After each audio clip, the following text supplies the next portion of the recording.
What do you love? What do you work hard for every single day? What is it that you're passionate about? What if that one thing only came around once a year? Every waking moment through the preceding months was spent dreaming, preparing, yearning for that one spectacular time where you get to become fully immersed in that one thing. For some of us, that thing is bow hunting.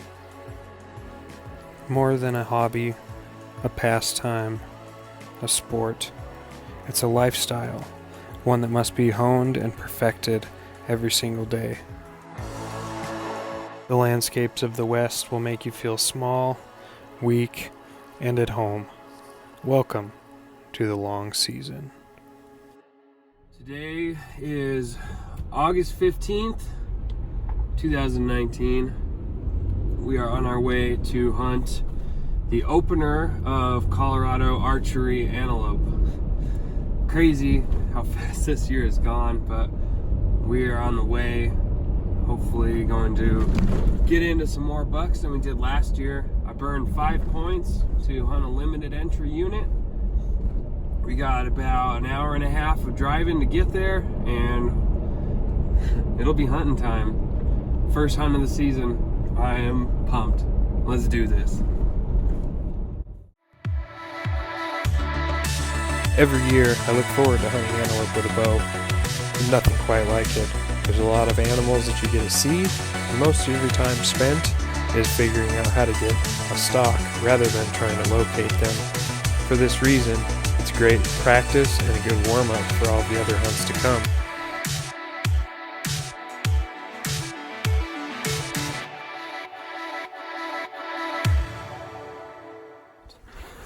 It's like I'm stalked into there next to this big water tank windmill. Antelope are still pretty far away. I got the wind blowing right to them, so I don't really know if I should make a move or not. I kind of want to see what they do. I might just sit here for a little bit and just watch them.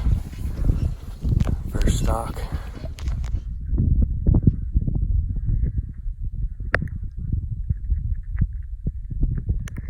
Alright, so I ran around this ridge and they're about 400 yards away. I don't have a lot of cover. Looks like they might head this way, so we'll find out.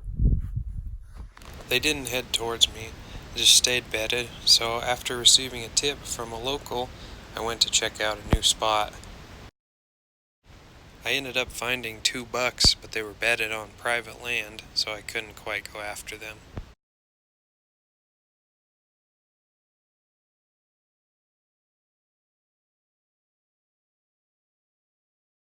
On the way out of that area, I did see a big buck, but with no cover, I couldn't go after him. A lot of your encounters are often initiated from your vehicle while driving around. Then it's a matter of being able to park out of sight and run to get in position. I knew it was going to be easier said than done on this particular stalk. The buck was traveling towards the road, and I knew it was only a matter of time before he saw my car.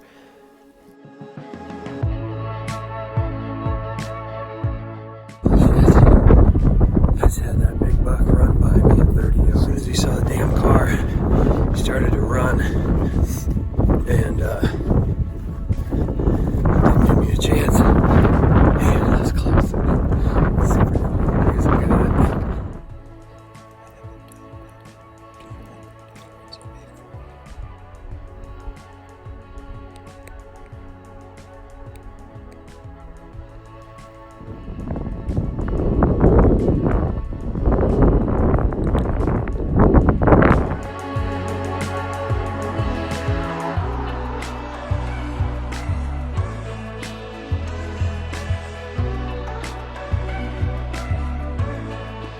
That sucks.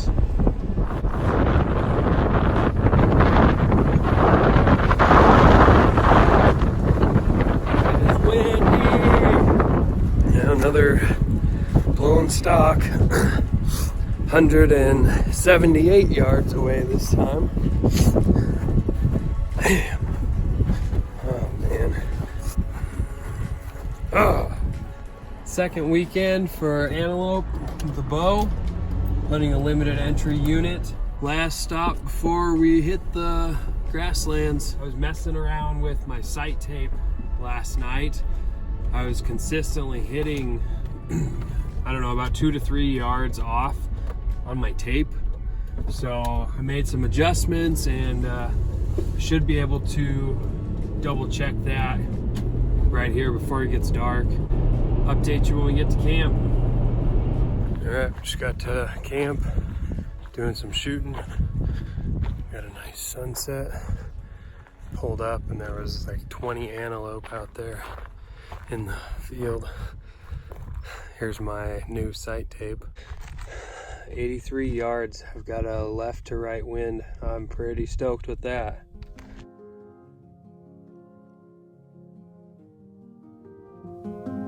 This hunt always holds a special place in my heart. Not only is it the first of the year, it also usually happens right around my birthday. As well as last year, I was able to gain some clarity after the tragic loss of my sister. These seemingly flat and uneventful landscapes always open your eyes to the beauty that you have to look a little bit deeper to find.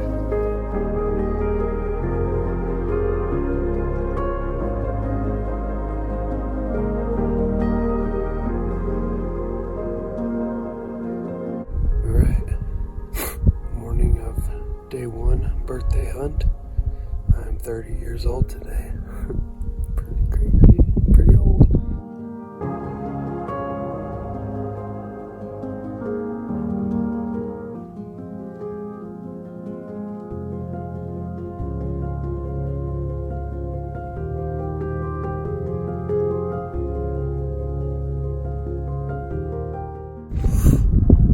Zone glass in this big basin. Being real cautious, looking every time more land reveals itself, I'll stop and glass. And I probably glassed this freaking basin behind me 5 times. Turn around. There's 4 bucks that snuck in to about 300 yards.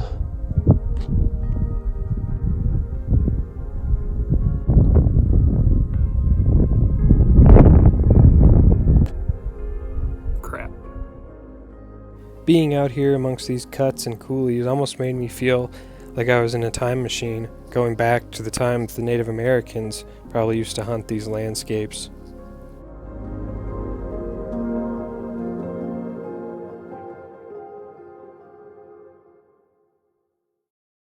Just tried to do a little prairie dog hunting. The good news is my sight tape is set perfect. The bad news is I didn't kill any prairie dogs. But I shot at one at 123 yards and hit about 8 inches to the left because of the wind. About perfect elevation, so that was pretty awesome. That's good all the way out. Good sign. Let's go find some antelope. Hopefully I don't have to shoot that far at a stupid antelope. One of the tactics that I've found to be most effective is as you're driving, you pull up to a rise, you get out and glass slowly as more land reveals itself to see if there's any antelope.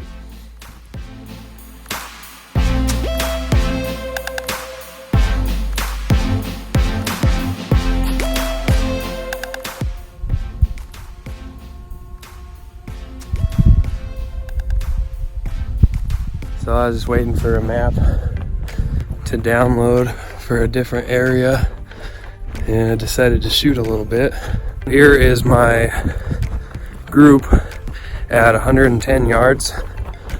That sight tape that I built is 3 different sections of 3 different sight tapes, and this is what we got at 110. Pretty freaking cool, huh? That is a 8-inch circle. What I was saying about my tape being 3 different sections. So 20 to 69 is one section, 70 to 100 is another section, and then 101 through 140 is another section. from 3 different speed tapes, and what I found was I was getting perfect flight out to 70 yards, and then I would start to hit high at that certain range. So I basically found the deductions that I needed and found a tape that matched those deductions, and that's what we got. So I mean, I'm dead on out to 110 so far. I shot at that prairie dog yesterday at 123 and was good elevation wise, so I'm pretty dang sure that this is good all the way out. All right, spotted a buck and 3 does from the road. So I drove over the hill, parked, watched them. They're still up, kind of feeding around. Made a sandwich, ate lunch, and then checked on them. They're all bedded, so I'm gonna go see how close I can get. Man, on the backside of that hill, spotted them. All 4 bedded down, a buck, a doe, 2 fawns, all facing away from me except for 1 doe. So I bellied them.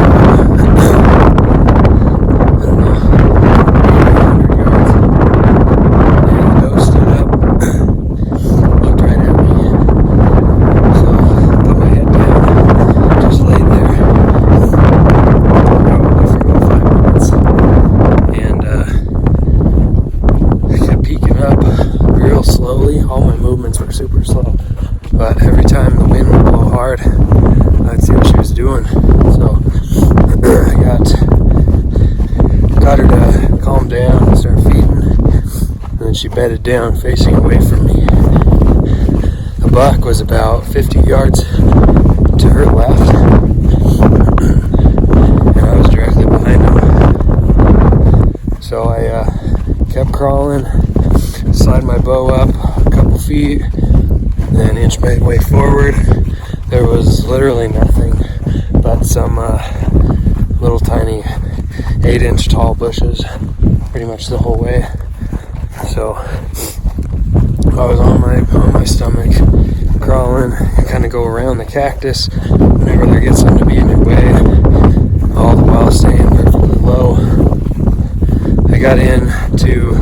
I ranged the buck at 105.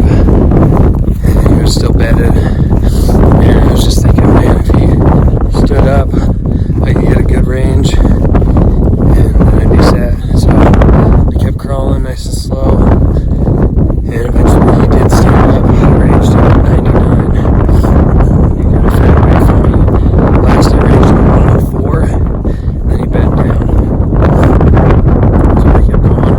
I ranged a bush that was 20 yards in front of me. It was the biggest clump of bush there was, and this is, I don't know, 12 inches tall maybe. So I said, if I get to that bush, I'm gonna range, draw, and shoot. They were all perfectly facing away from me. See that grasshopper?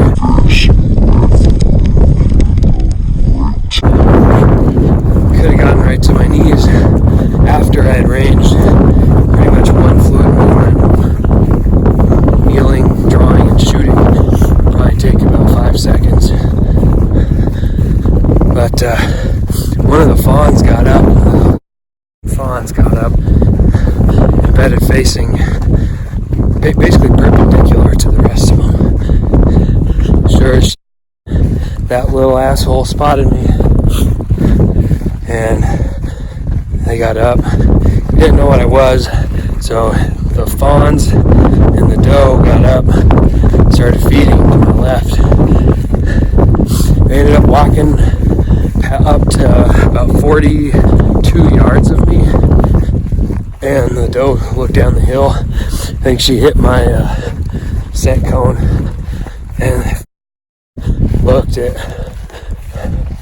So I was about 8 yards away from getting in my bush, and that little stupid fawn ruined it.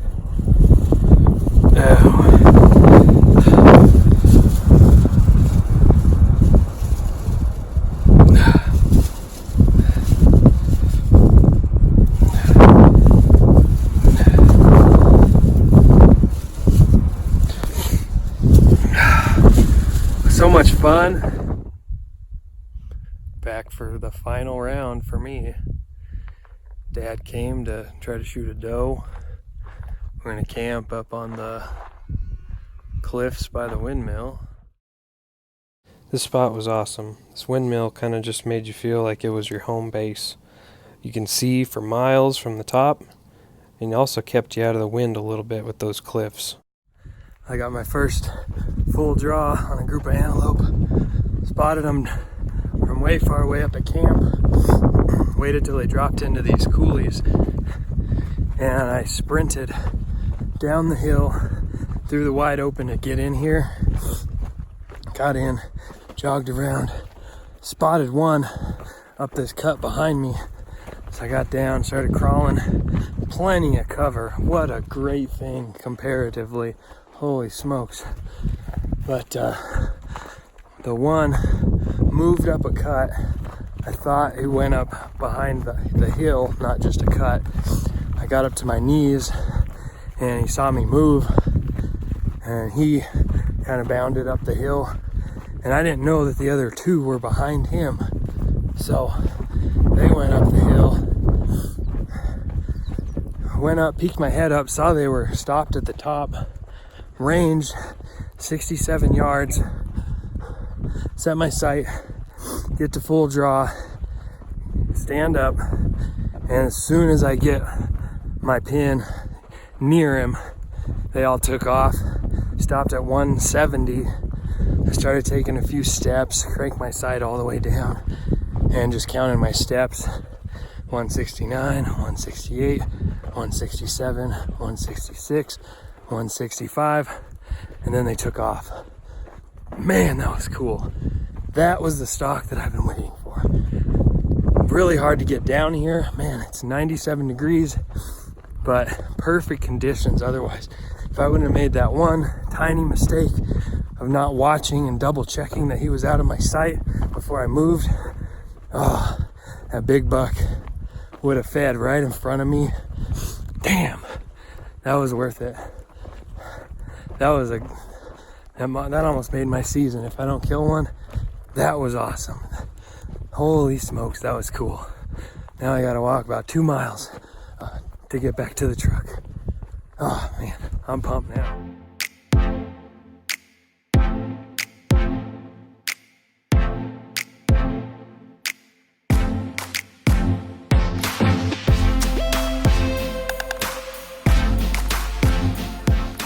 We would hunt hard for 2 more days, having a few encounters, mostly just enjoying our time together.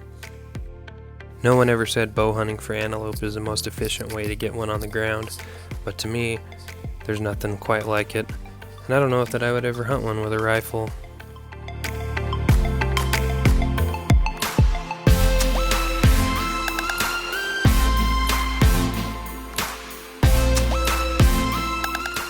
As our last day dawned, we found one buck in a very stalkable position.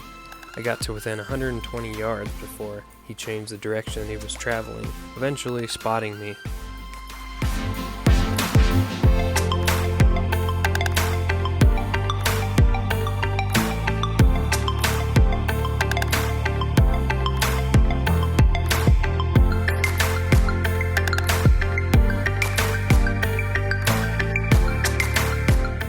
One of the coolest things that I saw was this non-typical buck. He always hung out on private land, so hopefully he'll survive the rifle seasons, as well as the couple years it'll take me to earn points to draw this unit again. He was pretty awesome. I swear I hit that damn thing. Let's see. Oh, I did. What a ripoff. Up next, I was able to sneak out for the weekend to try to chase mule deer with my bow. I'd be joined by my friend Brandon and his buddy Drew from Wisconsin. Well, I finally made it to camp. It rained quite a bit. It's pretty sloppy. Ran into some hooligans. My buddy Brandon and his buddy Drew from Wisconsin. But it's super late, so I'm gonna get my little truck camp set up since it rains so much. The ground is super wet and muddy. So I'm sleeping in the truck tonight.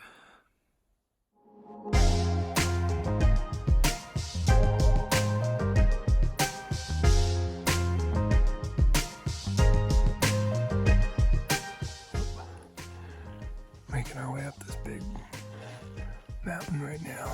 Pretty sketchy, a lot of loose rock.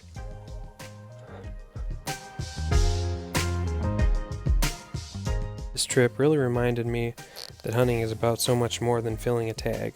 Seeing Drew experience the West for the first time really made me happy and reminded me how lucky we are to be able to hike these mountains every season. I also really love hunting with my buddy Brandon. He's such a motivated person. We always push each other to hunt harder and hike farther. Plus the shit talking is also pretty entertaining. Well, I just made it to this cave, all the way up top, down, and in here, big old storm coming. We just made it in, it started raining.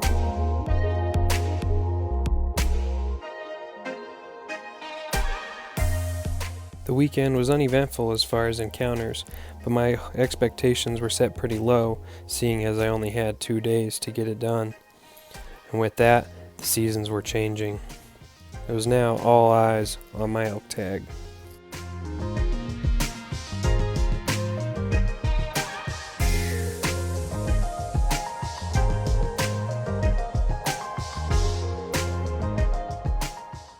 Made it to elk camp. Nice and cool. It's about 55 degrees. I think Dad's out hunting. I'm gonna get my stuff unpacked and maybe head up to him.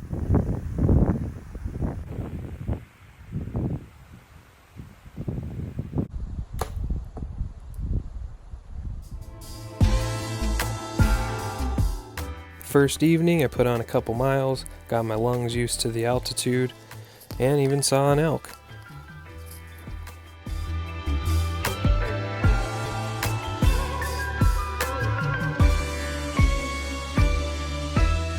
Day one together. So we spread Sarah's ashes and Grandma and Grandpa's ashes, so we're gonna hang out and enjoy it for a little bit, hang out with them. I have 15 years of memories from hunting this place. It's hard to find a spot that I haven't been. Even so, it still captivates my mind and holds my heart.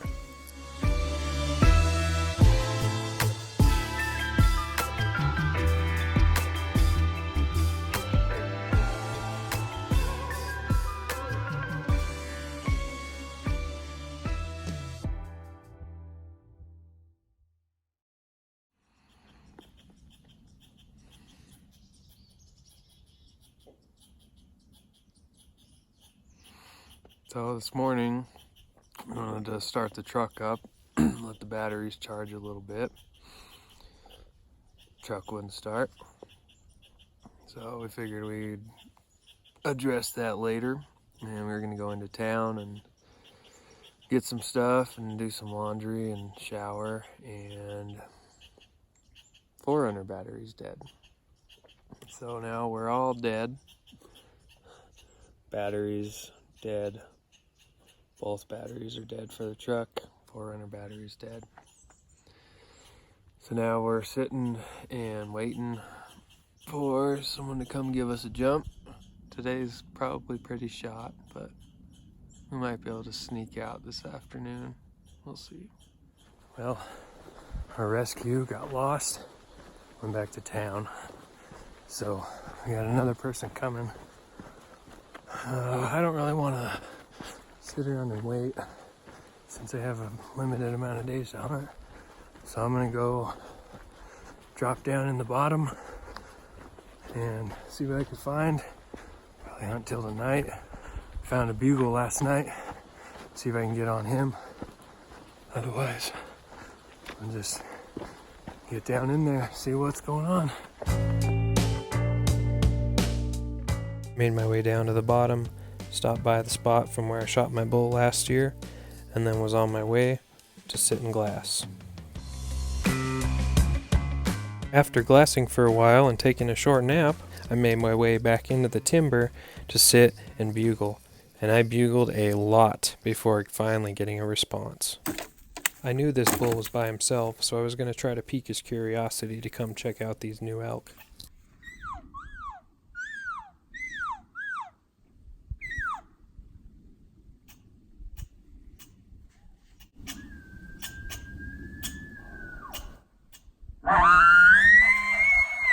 Since he responded to the cow calls and not the bugle, I tried to sound a little bit more aggressive.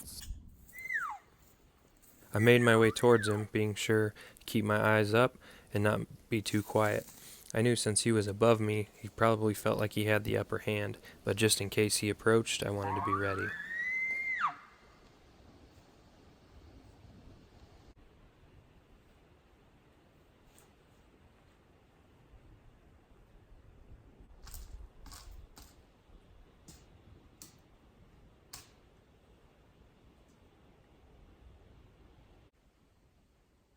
As I worked towards him, I could feel the wind was bad. I knew I couldn't move any further, so I tried to draw him towards me one last time.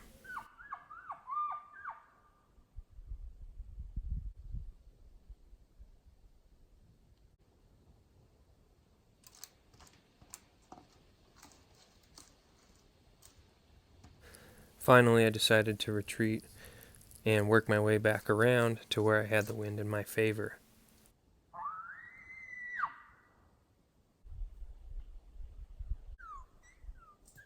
As I left, I cow called, hoping to incite a response.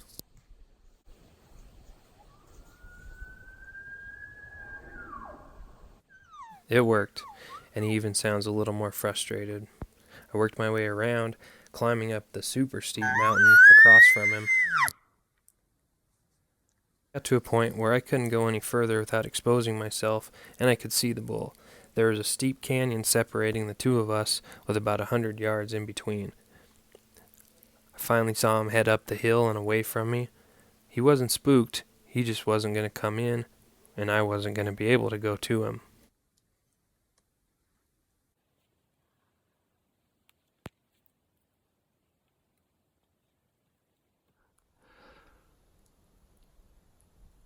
Well, I just had a little raghorn at 100 yards. Went up the hill. He didn't want to commit, and I just ran out of cover. He was up on the other side. He went up over the top. Cool. We're gonna go check out a new spot. Got a tip from a buddy and decided to go look at a new spot. Shortly after hitting the trail, we spotted some grouse. I drew my bow back, only to have the grouse walk away from me and behind some brush. Dad was up.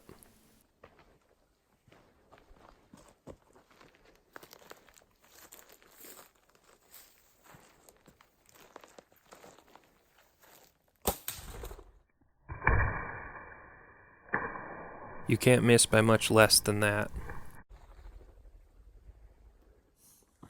Well, I pretty much hiked down a hill and back up that hill. Didn't really look very good, but I'm gonna check it out. He made me do it. Old guy like me. Look at that big old bull. Moo cow bull.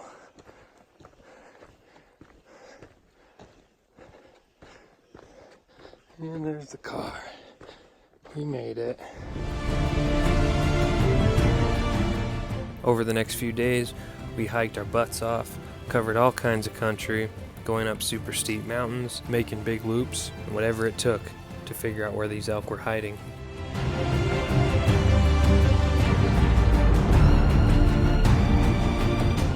This is the hill that bull went up. I can assure you the video doesn't do it justice to just how steep it is.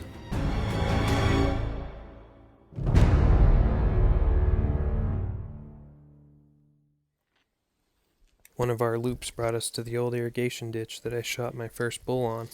We spotted a bull with some cows through the timber, and we're hoping that they would cross the road in front of us. Hey, Dad. Dad. On the road. Did you see the one cross the road?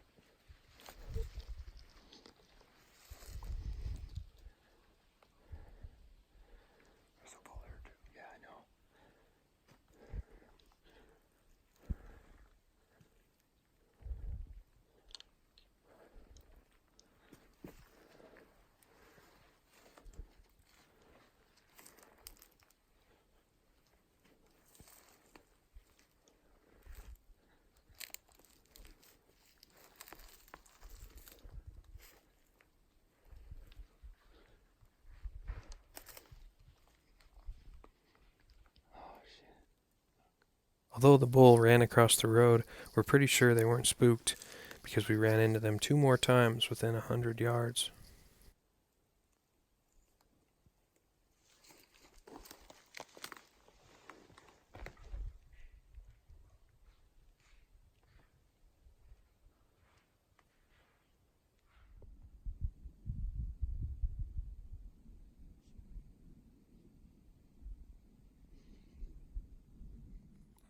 So we're at the spot where I shot my first elk. Now we see a whole bunch of elk. Pretty wild. So cool.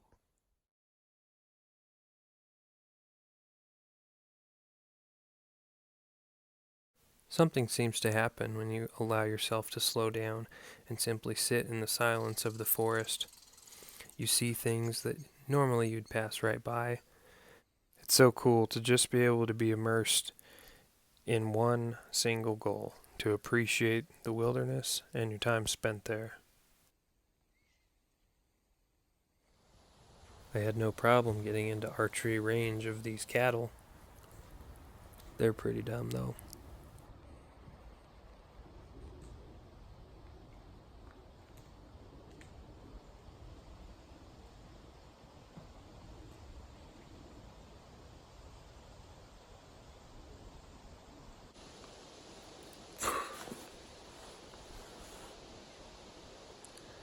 Well, pretty much sum up the frustration of the trip. I came in here to the elk hole to sit, and we haven't seen any elk in here all week, but I figured I'd just come in middle of the day and just get in here and wait all the rest of the day. Come around the last corner to get in here, and a whole bunch of elk bust out. So frustrated. Shit. Well, better than working, I guess. We wait all year for these hunting seasons to arrive, and it seems like they're here and gone before you know it. I've been very fortunate this year in being able to carry my bow in wild places for almost 30 days. It seems like a long season when you don't fill any tags. There's always pressure, whether it's self-imposed or comes from society, social media, whatever. Going home with a tag in your pocket is not the result that we want, but you can't always get it done.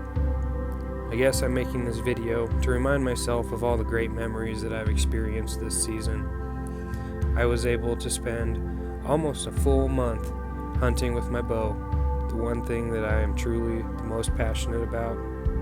For that, I'm eternally grateful. I hope your season's been amazing in all aspects. And don't forget, it's not always about filling a tag. It's about the experiences that you make and the time you spend with great friends in the wild. Thank you for watching. Don't forget to like and subscribe. Until next time, shoot straight.